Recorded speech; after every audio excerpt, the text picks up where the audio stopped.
When unstoppable warriors breach the veil between dimensions and land in a world locked in eternal war, even the mightiest champions of Azeroth learn the true meaning of power. The skies tear open above Stormwind, and two figures fall through reality itself, bringing with them abilities that defy every law of magic the world has ever known. Neither sword nor spell can prepare the Alliance and Horde for what arrives when heroes who have never tasted defeat enter a realm where death itself is merely an inconvenience. The arcane sensors throughout Stormwind erupted in cascading alarms, their crystalline surfaces blazing with warning runes that hadn't activated since the Legion's last invasion. High in the Mage Quarter, Archmage Khadgar dropped the tome he'd been studying, his ancient eyes widening as he felt the dimensional fabric itself scream in protest. Apprentices stumbled, clutching their heads as raw magical feedback lanced through every sensitive mind in the city. Above the Cathedral Square, reality split like torn parchment. The rift burned with colors that had no names, energies that registered on no known spectrum of magic. Arcane, fel, void, holy light, all the forces mages had catalogued over millennia, meant nothing to whatever tore through the barrier between worlds. Guards below raised their shields instinctively as two humanoid shapes plummeted through the breach, falling hundreds of feet toward the cobblestone plaza. The assembled crowd gasped, certain they would witness two deaths. Instead, both figures landed with impacts that cracked the ancient stone, yet stood upright as though they'd simply stepped off a low curb. One had wild black hair that defied gravity, wearing strange orange and blue clothing that bore no resemblance to any Alliance armor. The other was completely bald, dressed in a yellow suit with a white cape that seemed absurdly mundane given the circumstances. "Well, that was different," the bald one muttered, looking around with an expression of supreme disinterest. "Not another weird dimension thing." The black-haired warrior stretched his arms above his head, completely unbothered by the dozens of weapons now pointed at him. "Wow! Check out this place. The energy here feels completely different from Universe 7. Hey, Saitama, you think Whis knows where we ended up?" Saitama shrugged, picking at his ear. "Don't know, don't care. Is there food here? I missed the supermarket sale because of this." Captain Marcus of the Stormwind Guard advanced cautiously, his blessed sword drawn. 20 years of service had taught him to recognize threats, and everything about these intruders screamed danger despite their casual demeanor. "By order of King Anduin Rin, you are to surrender immediately. State your names and purpose, or face the judgment of the Alliance." Goku turned with a friendly smile that seemed completely at odds with the situation. "Oh, sorry about the dramatic entrance. I'm Son Goku, and this is Saitama. We're not really sure how we got here. 1 minute I was training, and then everything went weird. Dimensional refugees." Khadgar's voice rang out as he teleported into the square, staff in hand. The Archmage studied the newcomers with eyes that had witnessed the rise and fall of kingdoms. His magical senses probed at them, trying to determine threat level, power source, anything. What he encountered made his breath catch. "Impossible. You have no mana signatures whatsoever, yet you survive a fall that should have shattered every bone in your bodies." "We're pretty durable," Goku replied cheerfully. "I've been training my whole life. Falling's not really a problem anymore," Saitama yawned. "This is taking too long. Look, we're not here to cause trouble. Just point us toward whoever's in charge, so we can figure out how to get home." The ground beneath them suddenly blazed with light as a circle of runes activated. Khadgar's teleportation trap, designed to contain even the most powerful demons. Arcane chains erupted from the glowing sigils, wrapping around both warriors with enough force to restrain a dragon. The crowd cheered, certain the threat was neutralized. Goku looked down at the chains curiously. "Oh, is this some kind of magic? It tingles." He flexed experimentally, and the chains shattered like glass, fragments of pure, arcane energy dissipating harmlessly into the air. Saitama didn't even acknowledge his bonds. He simply started walking toward a nearby food vendor, the supposedly unbreakable chains snapping with each step as though they were made of tissue paper. "I smell bread," Haven't eaten since breakfast. Khadgar's staff clattered to the cobblestones. In 800 years of life, studying magic under the guardian Medivh himself, battling demons and dragons, he had never witnessed raw physical strength simply ignore the fundamental laws of arcane binding. What manner of beings are you? Before anyone could answer, a horn blast echoed across the city. Every soldier's head snapped toward the sound, their training overriding shock. The warning call from the eastern watchtower meant only one thing: incoming threat. A massive portal, this one writhing with sickly green fell energy, tore open above the city's eastern gate. Through it poured demons, dozens of them, remnants of the burning legion that had escaped the final battle at Argus. Felguards crashed into the city streets, their massive axes already slick with blood. Wrathguards followed, their blades spinning death. Above them flew observers, their central eyes charging deadly beams. The civilians who moments ago had been watching the strange newcomers now fled in panic, screaming as the demonic host descended. Defensive positions! Captain Marcus roared, his blessed blade igniting with holy fire. The Stormwind Guard formed ranks, paladins channeling the light, while mages prepared their most devastating spells. This was what they trained for, what they lived for, protecting the innocent from the Legion's endless hatred. Goku's demeanor changed instantly.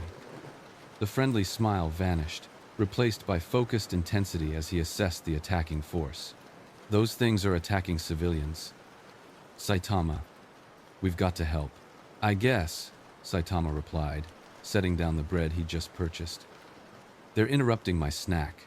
A Felguard, 3 meters of corded muscle and fel-forged armor, charged at Goku with its axe raised high. The demon had killed hundreds of Alliance soldiers in its millennia of service to the Legion. It never even saw the Scion move. One moment Goku stood 10 meters away. The next his fist connected with the demon's chest plate with a dull thud. The Felguard's eyes went wide with shock before it simply exploded, its corporeal form unable to withstand the kinetic force delivered in that single blow. Fel energy scattered like disturbed smoke as the demon was banished back to the twisting nether. The remaining demons hesitated, their limited intellect trying to process what just happened. That pause cost them everything.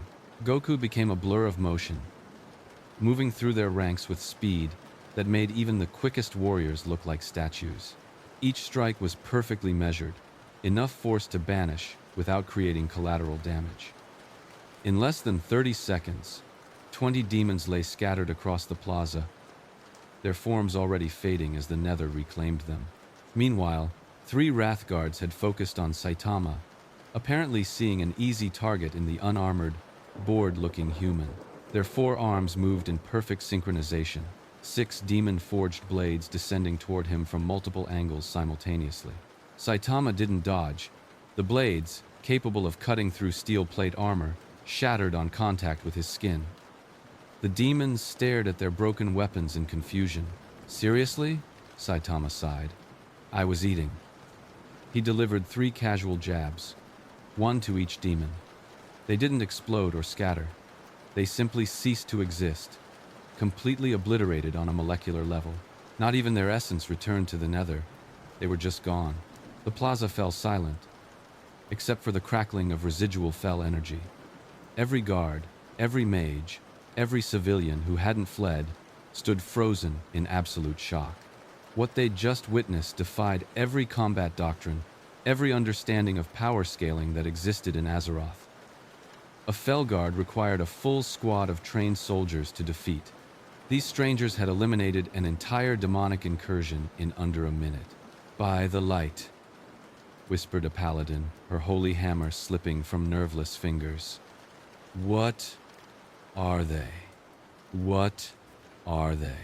Khadgar approached slowly, his mind racing through every text he'd ever studied, every legend of heroes from ages past.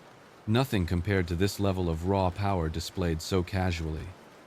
You fought without drawing upon any known source of magic. No mana consumption. No connection to ley lines or the sunwell. How is this possible? Goku scratched the back of his head sheepishly. We don't really use magic where we're from. I channel ki. which is like life energy. And Saitama, well, he glanced at his companion. He's just really strong. Really strong, Khadgar repeated hollowly. You obliterated demons that have terrorized worlds for millennia with casual punches. They were hurting people, Goku replied simply. Where I come from, that's what heroes do. We protect others. Saitama had already returned to his bread, chewing thoughtfully. Are all the monsters here this week? I was hoping for something interesting. A new voice interrupted, commanding and clear. Stand aside. The crowd parted as King Anduin Rin himself approached, flanked by his personal guard. The young king had grown into his role, bearing the weight of leadership with grace beyond his years. His eyes, however, showed the wisdom of someone who had witnessed too much war. He studied the two strangers carefully, taking in their relaxed postures, their apparent lack of concern, despite being surrounded by armed forces. I am Anduin Rin, King of Stormwind and High King of the Alliance. You have saved my people from demonic attack, and for that, you have my gratitude. He inclined his head respectfully. But I must know your intentions. Your arrival tore a hole in reality itself. Your power exceeds anything my advisors can quantify. Are you friend or foe to Azeroth? Goku bowed in return, recognizing a fellow leader. We're definitely not your enemies, Your Majesty.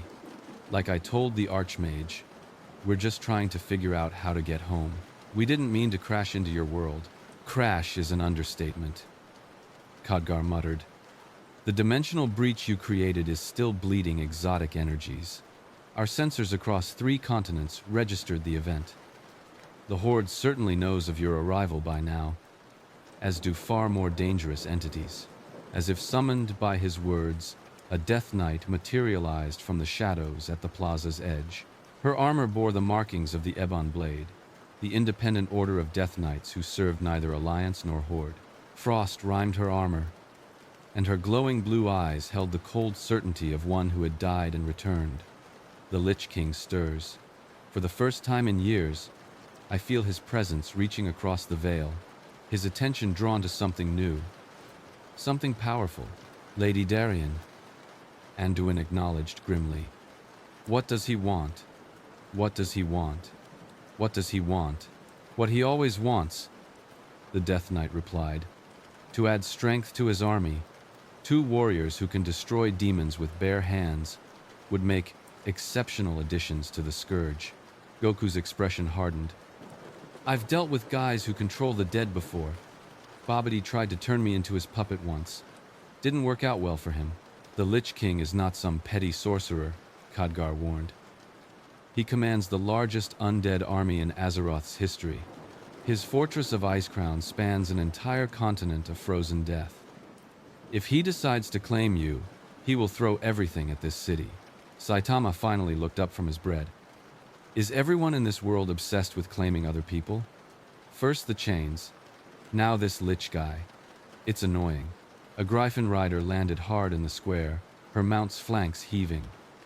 Your Majesty, Horde forces are mobilizing in the Barrens. Warchief Thrall himself leads a contingent toward the Dark Portal. Our scouts report he intends to cross into Alliance territory. Anduin closed his eyes briefly, the weight of impending conflict visible in his stance.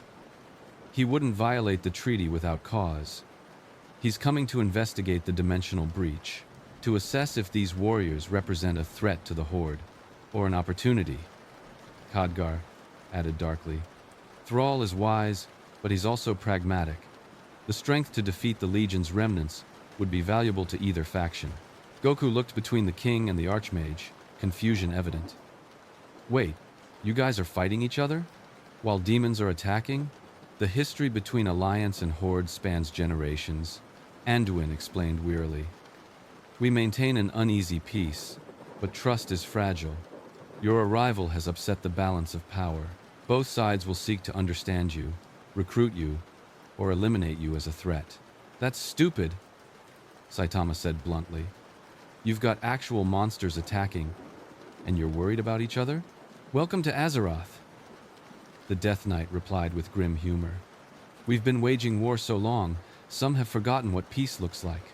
We've been one calm of had. Before anyone could respond, the sky darkened unnaturally. Not with clouds, but with shadow-given form, writhing and pulsing with malevolent consciousness.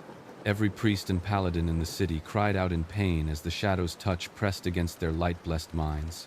From within that darkness came a voice that bypassed ears and spoke directly to souls.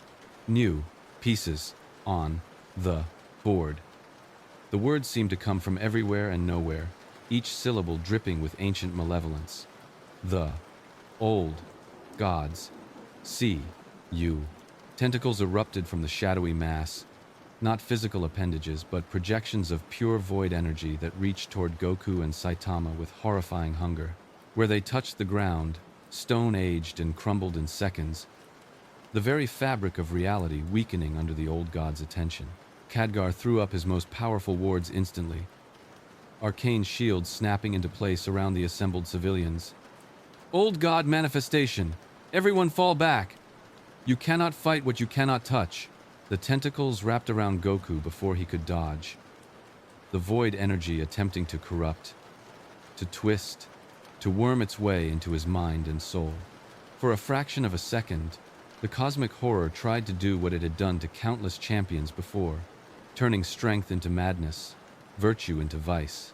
Then Goku's ki flared, golden energy erupting around him like a star going nova. The tentacles recoiled as if burned, smoking wisps of void essence dispersing in the face of power that came from somewhere the old gods couldn't reach or comprehend. I don't know what you are. Goku's voice rang out, his aura blazing brighter. But I've felt your kind before. Corruption. Poison that turns people into weapons. I won't let you do that here. His hair stood on end, shifting from black to brilliant gold as he transformed into a Super Saiyan. The sheer energy output made every magical sensor in Stormwind explode simultaneously. Saitama, meanwhile, had been grabbed by a different tentacle. The void energy attempted the same corruption, searching for the darkness within that all mortal hearts possessed. It found nothing. Not goodness or light, but rather an emptiness that mirrored its own, a void of a different kind. The being that had broken his limiter, that had transcended normal human limitations through sheer absurd dedication, had no darkness for the old gods to exploit, because he felt so little of anything anymore. The tentacle withdrew, confused and disturbed by what it had encountered. You're annoying, Saitama stated flatly. He grabbed the retreating appendage with one hand and pulled. Hard. The shadowy mass in the sky convulsed as the old god, billions of years old and powerful enough to corrupt entire continents, found itself being physically dragged toward the ground by sheer muscle power. If you're going to attack, at least be interesting about it. The voice screamed, a sound of psychic agony that shattered windows throughout the mage quarter. I am possible. You should not exist. The void should consume all. The manifestation collapsed in on itself, retreating from the material plane entirely, rather than continue engaging these anomalies. Silence fell across Stormwind for the second time in 10 minutes. Anduin slowly lowered the light-blessed shield he'd been channeling, his face pale. That was N'Zoth, the weakest and most cunning of the old gods.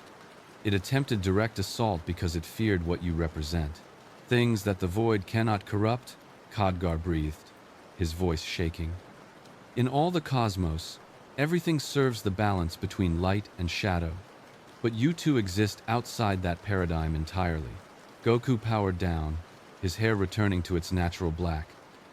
So, let me get this straight. You've got demons attacking from one direction, undead armies in another, ancient evil gods in the shadows, and your own factions fighting each other? That's just a typical month on Azeroth, the Death Knight confirmed, though usually not all at once. This world needs heroes, Goku said firmly, his expression serious.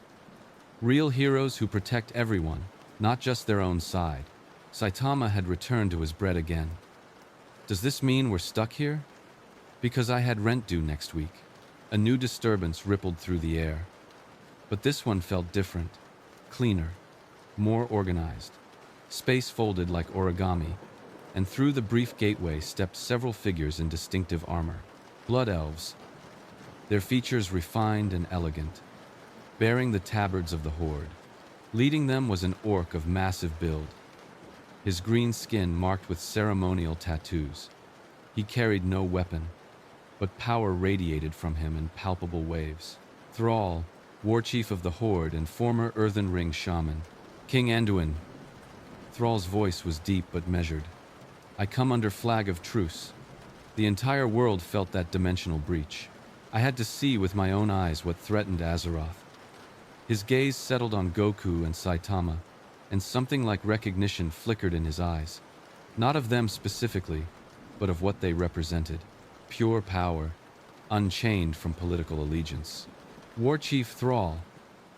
Anduin stepped forward, carefully positioning himself between the Horde leader and the newcomers. Not protectively, but diplomatically. These warriors arrived by accident. They have no allegiance to Alliance or Horde. I can see that. Thrall studied them intently. I have walked the spirit realm, communed with the elements themselves. They show me visions of you two. End quote. Warriors from beyond the veil, where the rules of our world hold no sway. He stepped closer, and the Stormwind guard tensed, but Anduin raised a hand to stay them. I also see that you possess strength without corruption, power without the Legion's taint, without the Void's whispers, without the old god's madness. Such beings could change the fate of this entire world. We're not looking to change any fates, Goku replied honestly. We just want to figure out how we got here, and how to get back. Noble, Thrall acknowledged. But I'm afraid the cosmos has other plans. Your arrival has been noticed by powers far greater than kings or warchiefs. The moment you tore through the dimensional barrier, you painted targets on yourselves, visible from the twisting nether to the Shadowlands. As if to punctuate his point, 3 more portals opened simultaneously around the city. From one emerged demons bearing the mark of a fell lord, their armor inscribed with names of destruction. From another came skeletal warriors, frost trailing from their ancient blades. Heralds of the Lich King. From the third crawled creatures of pure nightmare, denizens of the Emerald Nightmare responding to Yogg-Saron's call. Everyone back! Khadgar's staff blazed with power as he began channeling a citywide barrier. We face enemies on 3 fronts. Goku and Saitama exchanged glances. The Saiyan cracked his knuckles, that familiar excitement building in his chest, despite the dire circumstances. Want to split them? Whatever. Saitama shrugged. I'll take the dead ones. Demons are boring. Then I've got the demons and the nightmare things. Goku's aura exploded outward as he transformed again, golden hair standing on end. Try to keep some for the others to fight. They look like they want to help. What followed would be recorded in the histories of both Alliance and Horde as the Battle of 3 Gates. Though most chronicles would struggle to capture the true chaos of that hour, Goku launched himself at the demonic incursion with abandon, his speed allowing him to intercept 3 Doom Guards before they could descend on the civilian quarter. His fists, enhanced by ki and moving faster than sound, punched through fell steel armor like it was parchment. Each strike was measured perfectly, just enough force to shatter a demon's corporeal form without creating destructive shockwaves that would level buildings. The Fell Lord that led the demonic host roared in outrage, its massive blade swinging in arcs that could split mountains. Goku ducked under the first swing, stepped inside the second, and delivered an uppercut that sent the 30-foot-tall demon soaring into the sky. Before it could recover, the Saiyan teleported above it, using instant transmission, and hammered it downward with both fists. The Fell Lord crashed into the earth outside the city walls, creating a crater 50 meters wide. Saitama's engagement with the Scourge forces was less acrobatic, but no less effective. The skeletal warriors, each one a former hero of Azeroth raised into undeath, advanced in perfect formation. Their frost-enchanted weapons could drain life with a touch. Their armor was blessed with necromantic protection, and their skill remained as sharp as it had been in life. None of it mattered. The bald hero walked directly toward them without breaking stride. The first Death Knight swung with a technique that had taken decades to master, a strike that could behead a dragon. Saitama caught the blade between two fingers and flicked it. The enchanted sword shattered into 1,000 pieces. Before the Death Knight could process what happened, a casual backhand sent it tumbling end over end. Its armor crumpled like tin foil. "Come on," Saitama called to the remaining Scourge forces. "You guys are supposed to be an army, right? At least make me try." But perhaps the most shocking display occurred when the nightmare creatures attempted to assault the defenders' minds. These were beings of pure terror, manifestations of corrupted druid magic twisted by an old god. They could drive lesser beings mad with a glance, could step through dreams like doorways, could turn a warrior's greatest fears against them. They reached for Goku's mind, searching for nightmares to weaponize. They found combat, not fear of battle, but love of it. The Saiyans' genetic programming, their instinctive desire for stronger opponents, their joy in pushing limits. The nightmare creatures recoiled, unable to comprehend a mind that viewed potentially lethal combat as entertainment. When they tried Saitama, first of Aking to 19, since Tenkama, they found that strange void again, but also a flicker of something deeper, disappointment. A bone-deep weariness of victories that came too easily. A desperate desire for challenge that could never be satisfied. The nightmares fled. Ancient beings of horror, servants of an old god, retreated from mortal minds because those minds were fundamentally wrong. One burned too bright with battle lust. The other was empty in ways that even creatures of void could not touch.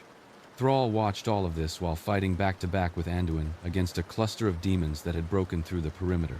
The orc shaman called lightning from clear skies, directing elemental fury with precision, earned through years of practice. Beside him, the young king channeled holy light through his sword, each strike burning away corruption. They were two of the most powerful leaders on Azeroth, and they knew without speaking that they were witnessing something unprecedented. "The elements sing their names," Thrall grunted, cleaving through a demon's torso with lightning-wreathed fists. Not with fear or worship, but with curiosity.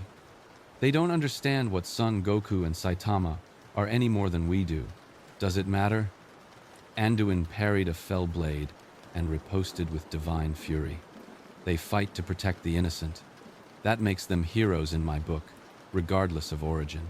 A dangerous position, Thrall warned, though without malice. Unknown powers have toppled kingdoms before, and known powers have enslaved millions, Anduin countered. I'd rather trust in demonstrated heroism than familiar tyranny. The last demon fell, banished back to the Nether. The Scourge forces retreated, their commander recognizing a losing battle. The nightmare dissolved like fog under morning sun. Stormwind stood, battered but unbroken, defended by an impossible alliance of Alliance and Horde fighting alongside warriors from beyond their reality. Goku landed in the plaza, not even breathing hard despite the sustained combat. Saitama walked up beside him, his expression returning to its default boredom now that the fighting had ended. Around them, soldiers from both factions stared in awe. Weapons still raised, but no longer sure what they were guarding against. "Is it always this exciting here?" Goku asked with a grin. "Because I'm starting to like this place." "You call this exciting?" Saitama sighed. "I've fought stronger enemies in video games." Khadgar approached.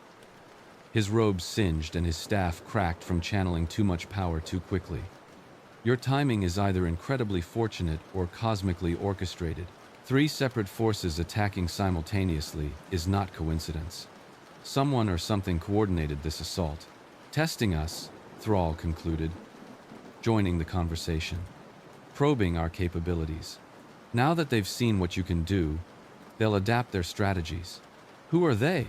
Goku asked, his battle instincts telling him there was more to this than random attacks. "Take your pick."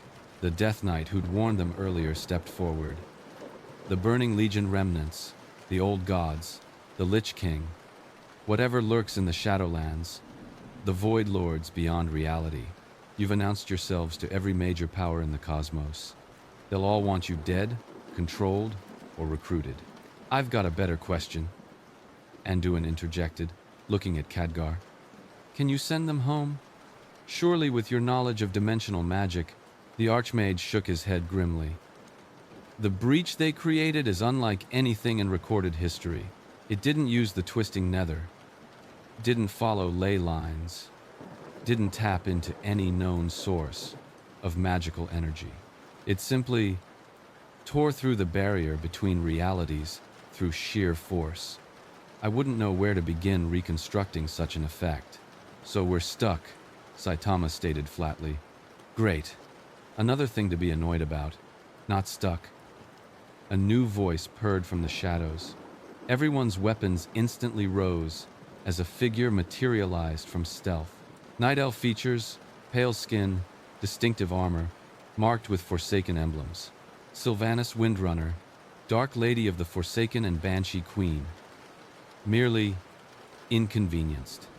There are beings on Azeroth with knowledge beyond even the esteemed Archmage Khadgar. Dragons who remember the world's shaping, titans who sleep beneath the earth, demons who have crossed between universes countless times. Sylvanas. Thrall's voice held warning. What are you suggesting? One. I suggest nothing, War Chief, the Banshee Queen replied with false innocence. I merely observe that these warriors seek knowledge of dimensional travel, and such knowledge exists on Azeroth. Of course, accessing it would require undertaking quests of considerable danger.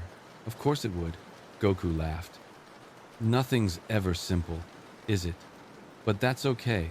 If we need to help people and fight strong opponents to find our way home, that sounds perfect to me. You would trust the word of the Forsaken? Anduin asked carefully. No offense, Lady Sylvanas, but your people have their own agenda, as does the Alliance, the Horde, the demons, the dragons, and everyone else on this Forsaken world. Sylvanas countered smoothly. At least I'm honest about my self-interest. These warriors intrigue me.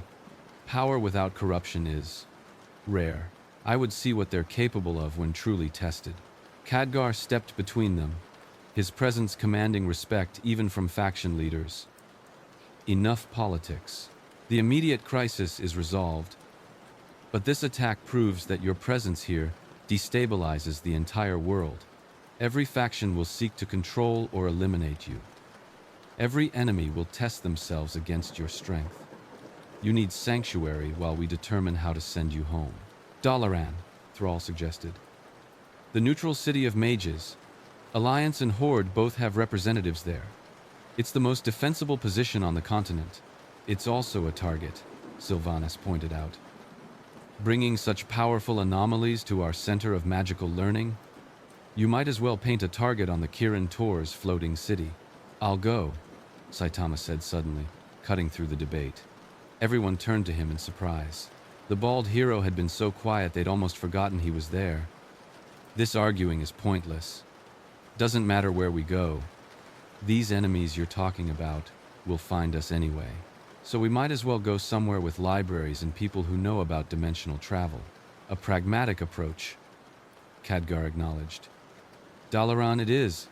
Then, I can open a portal immediately. Wait. Goku held up a hand. Before we go, I want to understand something. You all seem really worried about us, about what we might do, or who might use us. But from what I've seen, this world has plenty of its own powerful people. That light thing the king used, the lightning magic Thrall called, the undead army, the demons. Everyone here has crazy abilities. Anduin and Thrall exchanged meaningful glances. Finally, the young king spoke. You're right that Azeroth has seen great power before, but it always comes at a cost. The light demands faith and purity. Arcane magic drains life force from the land, or requires bargains with ley lines. Shamanic power requires harmony with the elements. Druidic magic needs balance with nature. Death magic corrupts. Fell magic enslaves. Every source of power on Azeroth has a price. But you two, Thrall continued, you wield strength that seems to have no cost. No corruption, no bargains, No gradual erosion of sanity or morality. That makes you unique. And in this world, unique power either changes everything or destroys everything. Goku nodded slowly, understanding dawning. So you're worried we'll upset some kind of balance? The balance is already broken, Sylvanas interjected coldly. The Legion shattered it. The old gods have been gnawing at it for millennia. The Scourge exists as a mockery of it. These two might be exactly what Azeroth needs, a force unconstrained by our world's rules. Or they might doom us all, a paladin muttered from the crowd. Guess we'll have to prove we're the good guys, Goku said with determination. I've saved my universe a bunch of times. Saitama's protected his world from threats most people never even knew about. We can help here too, while we figure out how to get home. Khadgar nodded, his staff beginning to glow as he channeled power for a portal. Then let us adjourn to Dalaran. The Council of Six will want to examine you both, though I suspect their scans will reveal as little as mine have. And we'll need to establish ground rules. You're on Azeroth now. There are powers, places, and artifacts that must never be disturbed, regardless of good intentions. Like what? Saitama asked with mild curiosity. The Pillars of Creation. Khadgar began counting on his fingers. The Tomb of Sargeras, Ulduar and its Titan constructs, Cthulhu's prison, the Sunwell, the Emerald Dream's major groves, anything related to the dragon aspects, and absolutely under no circumstances the Chamber of Yogg-Saron. That's a long list, Goku observed, and I've only mentioned the most critical ones, Khadgar replied grimly. Azeroth is a world built on prisons, seals, and cosmic weapons barely contained. One wrong move could unleash apocalypse. That's why even heroes must be cautious here. The portal shimmered into existence. A stable gateway, showing a glimpse of purple-roofed buildings and floating arcane constructs. Dalaran, the city of mages, awaited. As the group prepared to step through, a distant rumble shook the ground. Everyone froze, hands moving to weapons, spells forming at fingertips. What now? Anduin asked wearily. Khadgar's eyes went distant, communing with the ley lines. When he refocused, his face had gone pale. Impossible. The Sword of Sargeras, the blade embedded in Silithus since the Legion's defeat. It's reacting to their presence. The Titan's weapon recognizes them as entities of significant power. Is that bad? Goku asked. The sword is a fragment of the Dark Titan's essence, Thrall explained. It's been slowly poisoning the world since it struck. If it's awakening further because of you, we didn't mean to cause problems, Goku said apologetically. Your intentions matter less than the consequences, Sylvanas observed. The sword's awakening could accelerate the world's death, unless, of course, someone were to address the problem directly. You're suggesting they pull out a Titan's sword? Anduin asked incredulously. Before Sylvanas could answer, the portal to Dalaran rippled violently. Khadgar stumbled backward, his connection to the spell severing abruptly. Through the collapsing gateway came a figure in teal and gold armor, his blindfold unable to hide the fell fire that burned where his eyes once were. Illidan Stormrage, the betrayer, demon hunter, and former prisoner of the Wardens. Khadgar. Illidan's voice carried the weight of 10,000 years of isolation and purpose. Close the portal. Dalaran is under attack. Close the portal. Dalaran is under attack. What? The Archmage's staff blazed as he tried to reconnect to the city. Who would dare assault the Kirin Tor? Everyone, Illidan replied flatly. The moment word spread of these outsiders, every faction with ambition decided to stake their claim. The Burning Legion's remnants, agents of the old gods, even some of your own people. Dalaran is a war zone. Dalaran is a war zone. Thrall's fists clenched, lightning crackling between his fingers. They're using the city as a battlefield to reach Goku and Saitama. Innocents are dying because of political maneuvering. Not politics, Illidan corrected, his spectral sight allowing him to perceive what others couldn't. Desperation. The cosmic powers fear these two because they exist outside the great cycle. Light and shadow, order and chaos, life and death, all the fundamental forces that govern reality have no claim on them. He turned his sightless gaze toward the warriors. You represent something that shouldn't exist. True freedom from the cosmic game. Saitama perked up slightly. Finally, someone who doesn't want to recruit us or kill us. I didn't say that. Illidan's smile was predatory. I'm simply more pragmatic about my methods. The Legion taught me that raw power is worthless without the will to use it decisively. You both possess power, but do you have the conviction to do what's necessary? I've killed to protect people before.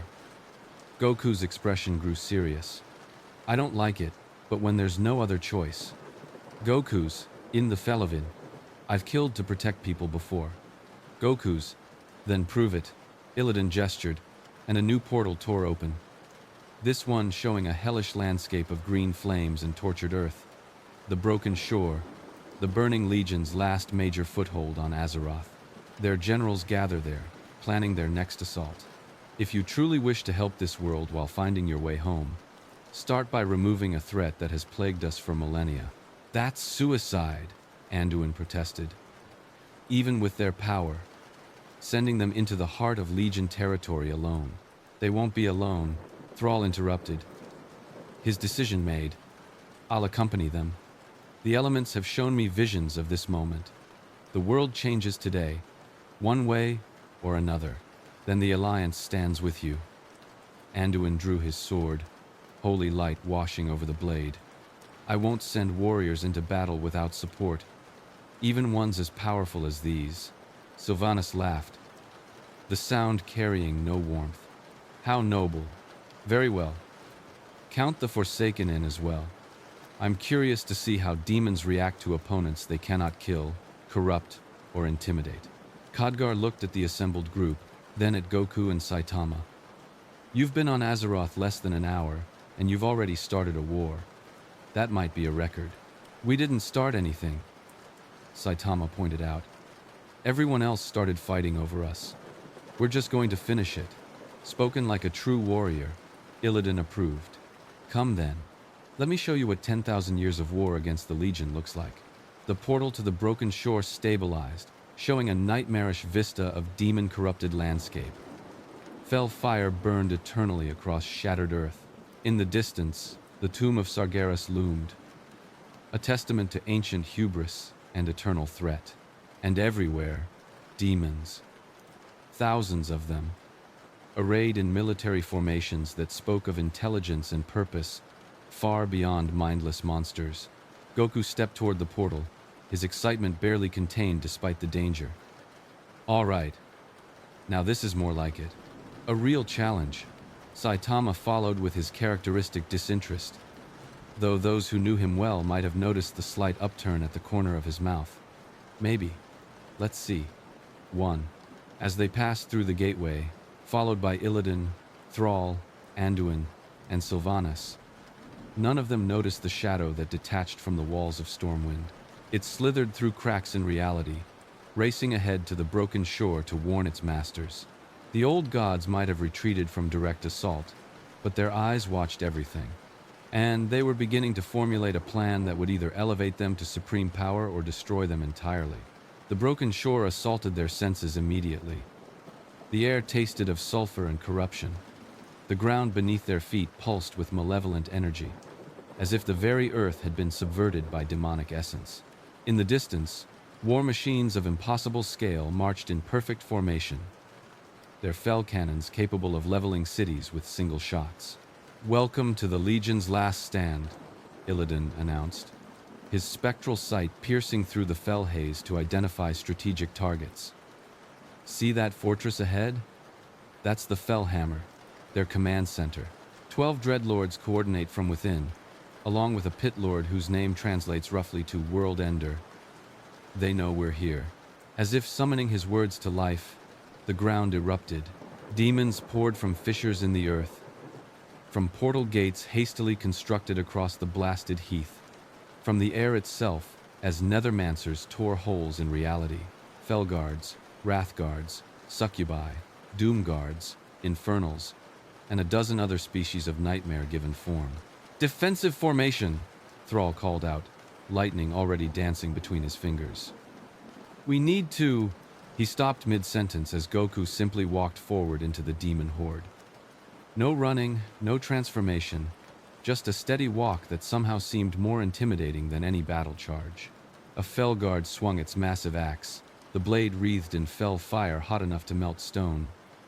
Goku caught it with one hand, his grip immovable. "Listen." The Saiyan's voice carried across the battlefield with surprising calm. "I don't know your history or what drove you to invade this world, but I can't let you hurt anyone else. Power down and leave, or I'll make you leave." The Felguard laughed, a sound like grinding metal. "Foolish mortal, we are the Burning Legion. We have conquered 1,000 worlds. We cannot be." Its words cut off as Goku's fist moved, almost too fast to see. The demon's armor, forged in the heart of a dying star and blessed by demonic generals, crumpled like paper. The Felguard flew backward, crashing through 6 of its companions before embedding into the side of a Fel cannon with enough force to crack the demonic metal. "I gave you a chance," Goku said, then turned to look at the assembled horde. "Anyone else want to leave peacefully?" The demon's answer was a unified roar and a charge that shook the earth. Thousands of the Legion's warriors rushing forward, convinced that their numbers and power would overwhelm this single opponent. They were about to learn what Frieza, Cell, and Majin Buu had learned before them: that some beings simply exist on a different level. Goku's hair flashed golden as he transformed, and then he moved. The resulting battle defied comprehension for most observers. He became a blur of golden light that wove through the demon ranks like water finding cracks in stone. Each touch was precisely calibrated destruction. Enough force to disable or kill, but not enough to create massive explosions that would threaten his allies or any potential prisoners who might have information. Meanwhile, Saitama had found the largest target available: a Fel Reaver, a mechanical demon 300 feet tall, piloted by bound souls, and armed with weapons that could crack continents. The machine's sensors locked onto him, identifying him as the greatest threat on the battlefield, based purely on the magical distortion his presence caused. "Target acquired." The Fel Reaver's synthetic voice boomed across the shore. "Commencing annihilation protocol." Quote, "Commencing annihilation protocol." Every weapon on the massive war machine fired simultaneously.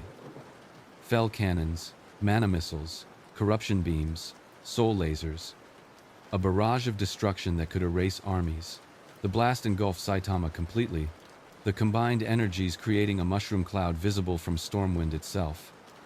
Demons cheered, certain their ultimate weapon had succeeded. When the smoke cleared, Saitama stood in a crater, his cape slightly singed.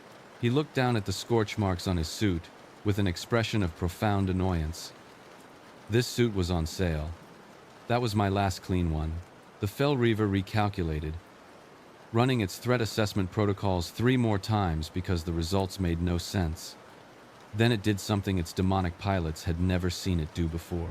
It initiated its emergency retreat protocol, recognizing an enemy it could not defeat. "Oh no you don't," Saitama said calmly. He crouched slightly, then jumped. The kinetic force of his leap cracked the ground beneath him and propelled him upward faster than the Fel Reaver's sensors could track. He grabbed one of the machine's massive legs mid-flight, and despite weighing millions of tons, the war machine found itself being lifted entirely off the ground. "You shot me," Saitama stated matter-of-factly, rotating in mid-air and using the Fel Reaver as a club to smash through a formation of approaching demons. "I don't appreciate that." He completed 3 full rotations, each one pulverizing more of the Legion's forces, before releasing his improvised weapon. The Fel Reaver sailed through the air, crashed through 2 more Fel cannons, and finally came to rest half-buried in the side of a mountain. Its pilots, demons who had terrorized worlds for millennia, quietly decided to abandon their posts and flee back to the twisting nether. Illidan watched all this while engaging his own targets, his warglaves a blur of motion as he carved through demons with 10,000 years of practiced hatred. By Elune, he breathed, and coming from the betrayer, that was significant. They make it look easy. It is easy for them, Thrall replied, his lightning striking demon after demon with elemental fury. The shaman's connection to Azeroth's elements allowed him to sense what others couldn't. Their power doesn't come from any source we understand. It's intrinsic. They are strong, the way stone is hard, or water is wet. It's simply what they are. Anduin fought nearby, his sword and light keeping demonic corruption at bay while he protected the group's flank. Then we must ensure they remain uncorrupted. If beings of such power ever fell to darkness. They won't, Sylvanas interjected, her arrows finding vulnerable points in demonic armor with unerring accuracy. That's what makes them dangerous to the cosmic powers. They've already faced corruption in their own world and emerged unchanged. The old gods recognized this. That's why they fled. The demons were breaking now, their formations collapsing as they witnessed their mightiest warriors fall to two opponents who seemed barely interested in the fight. The Dreadlords, commanding from the Fellhammer, realized with growing horror that they faced extinction. One of them, Balnazar, decided desperate measures were required. "Activate the Soul Crucible," he commanded. "All of it. Burn every captured soul if you must. We need power now." Deep beneath the Fellhammer, a weapon of last resort began to glow. The Soul Crucible, a demonic device that consumed mortal souls to generate raw fell energy, started drawing on its reserves. Thousands of souls, captured from battlefields across a dozen worlds, began screaming as they were unmade to fuel one final attack. Goku felt it immediately. The sudden surge of desperate, agonized energy. His head snapped toward the Fellhammer, his expression transforming from excited to enraged. "They're hurting people. Burning their souls. Burning their souls."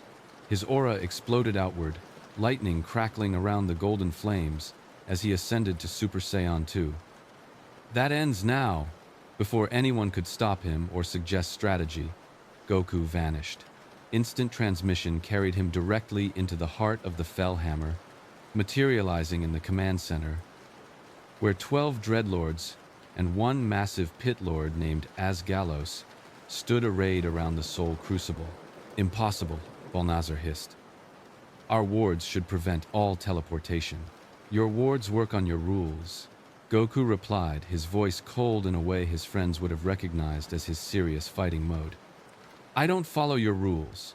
Now shut that thing off before I shut it off for you." Asgalos laughed, his voice deeper than thunder. "Arrogant mortal. I have crushed 1,000 heroes. I have ended civilizations. What makes you think you can stand against me?" "Because I've killed gods," Goku stated simply. "And you're not even close to a god." The Pit Lord's answer was to swing his massive glaive, a weapon that had split planets when empowered by sufficient fell energy. Goku caught it between his palms, stopping the blade dead despite the apocalyptic force behind the strike. Lightning from his Super Saiyan 2 transformation crackled up the weapon, making Asgalos roar in pain as his own weapon shocked him. "My turn," Goku said, and headbutted the demon in his armored face. The impact echoed like a bomb detonating. Asgalos, who had withstood orbital strikes and Titan weapons, found himself knocked backward, his helmet shattered and his confidence with it. The Dreadlords moved as one, unleashing a coordinated assault of fell magic, mind control, and reality warping. They were among the Legion's most skilled casters, capable of toppling kingdoms through manipulation and corruption. Their spells, enough to overwhelm even the strongest mortal will, crashed against Goku like waves against a mountain. "I've had way stronger guys try to control my mind," Goku said, shaking off their mental assault with disturbing ease. "Babidi was a way better wizard than you guys, and even he couldn't do it." He cupped his hands at his side, blue energy beginning to swirl between his palms. "Ka. Me. Ha. Me." The Dreadlord's eyes widened with sudden understanding.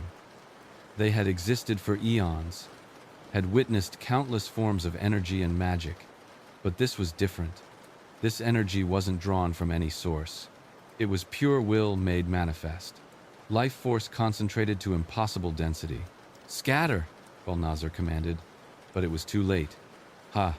The Kamehameha wave filled the command center with brilliant blue light. The energy beam didn't discriminate, didn't spare the worthy, or punish the evil. It simply erased everything in its path with absolute finality. When the light faded, 8 dreadlords had been completely obliterated, their essences not banished, but destroyed, removed from existence so thoroughly that even the Nether couldn't reclaim them. The 4 survivors fled in terror, teleporting back to the twisting Nether in absolute disarray. Asgalos remained, his demonic constitution allowing him to survive what had killed his commanders, though barely. He rose unsteadily, fell blood leaking from dozens of wounds, his armor cracked and failing. "What? Are you? What?" "Someone who protects people," Goku replied, already moving toward the Soul Crucible. "And right now, I need to stop this thing."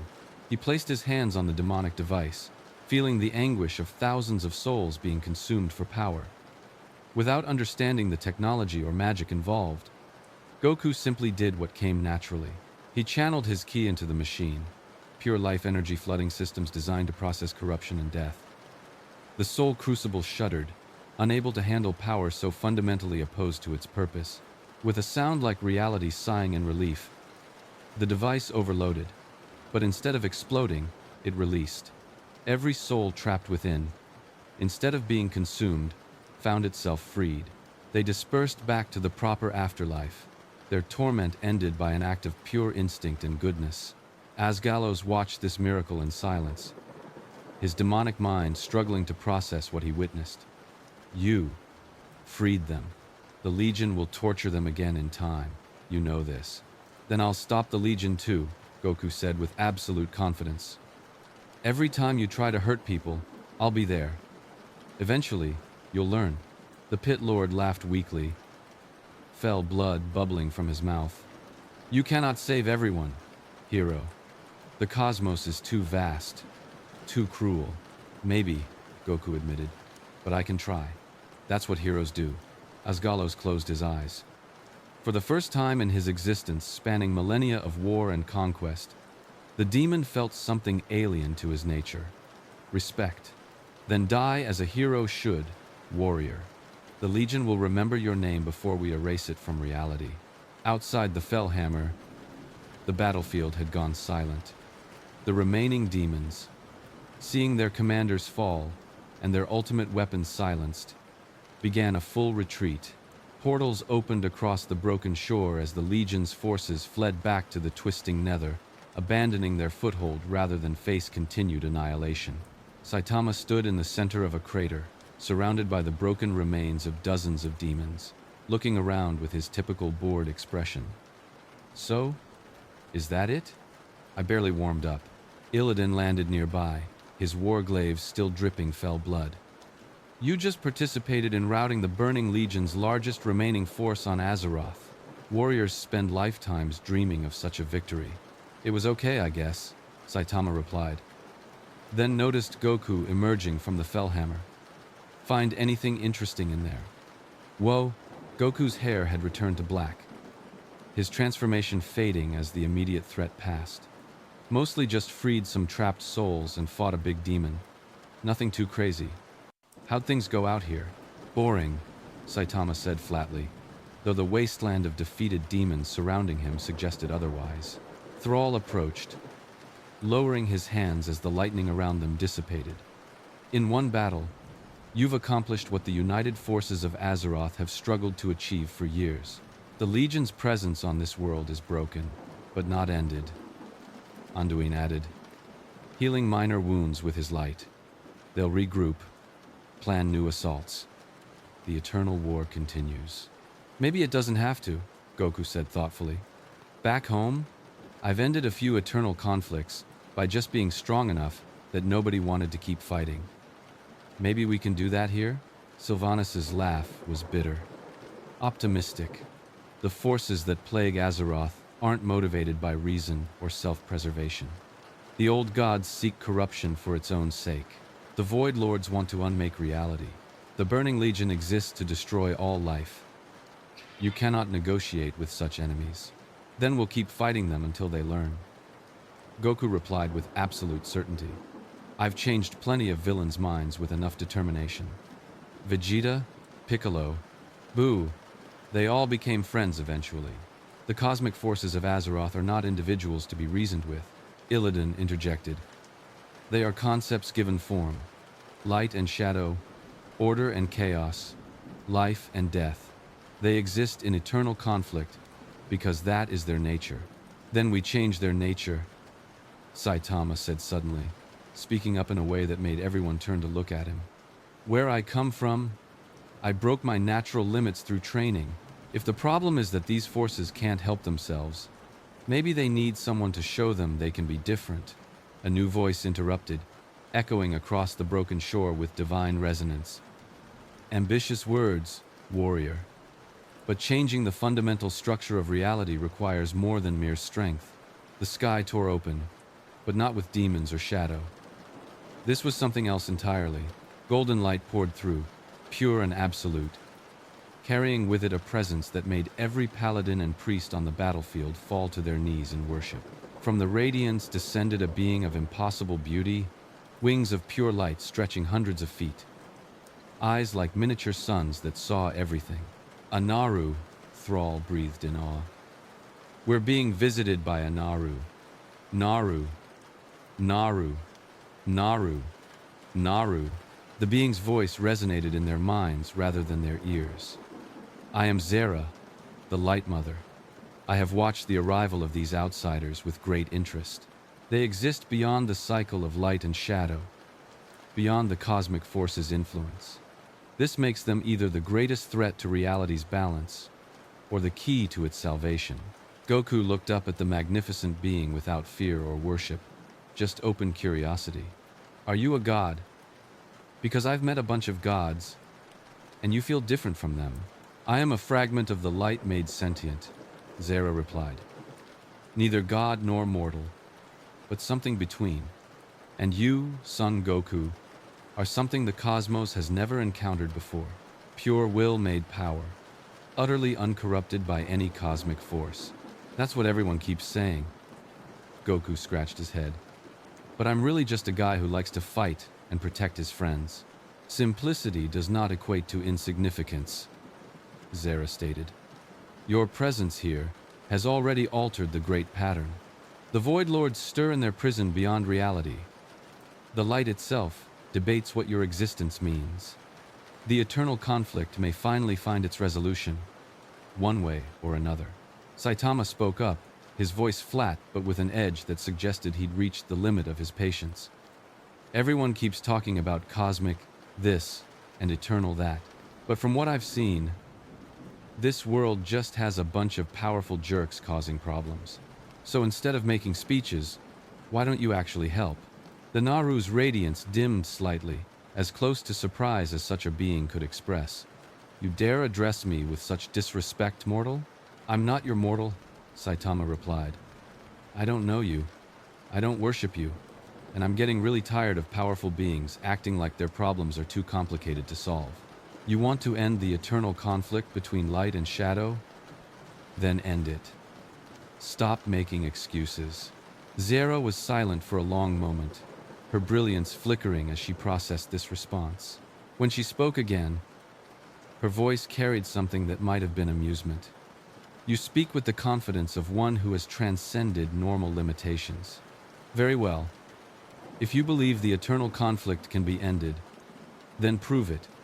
3 trials await you, each representing a test of your resolve against Azeroth's greatest threats. What kind of trials? Goku asked, his interest piqued. First, face the ultimate corruption, Zera proclaimed. Journey to Ny'alotha, the sleeping city where N'Zoth dreams. Prove that you cannot be turned by the Void's whispers. Second, confront the ultimate death. Enter Icecrown Citadel and convince the Lich King himself that the eternal army of Scourge need not be. Third, face ultimate destruction, descend into the eye of eternity, where the madness of Deathwing still lingers, and show that power need not bring insanity. Those are suicide missions, Anduin protested. Even with their strength, sending them to face N'Zoth, the Lich King, and Deathwing's legacy is exactly the kind of challenge I was hoping for. Goku finished, grinning widely. Finally, real tests of strength. Saitama sighed but nodded. Fine. Better than standing around talking about cosmic balance all day. Zera's light intensified. Then I shall open the ways. But be warned, warriors from beyond. The forces you will face have broken countless heroes. They will test not just your strength, but your very existence. If you fall, there will be no resurrection, no second chances. You will be erased from reality itself. Wouldn't be the first time someone threatened that, Goku replied, confidently. Let's do this. The Light Mother's form began to shift, her divine energy forming 3 portals. Each one showed a glimpse of the horrors beyond. The first revealed Ny'alotha, a city of impossible geometry where sanity itself bent and broke.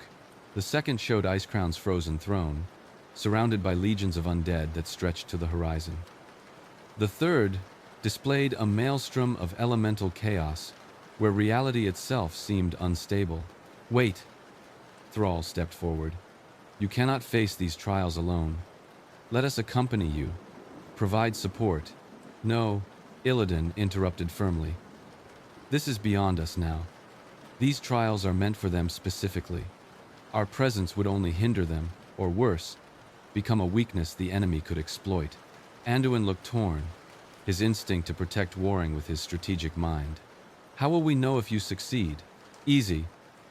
Goku placed 2 fingers to his forehead in his characteristic instant transmission pose. I can sense energy from really far away. Once we finish these trials, I'll just teleport back to wherever you guys are. And if you fail?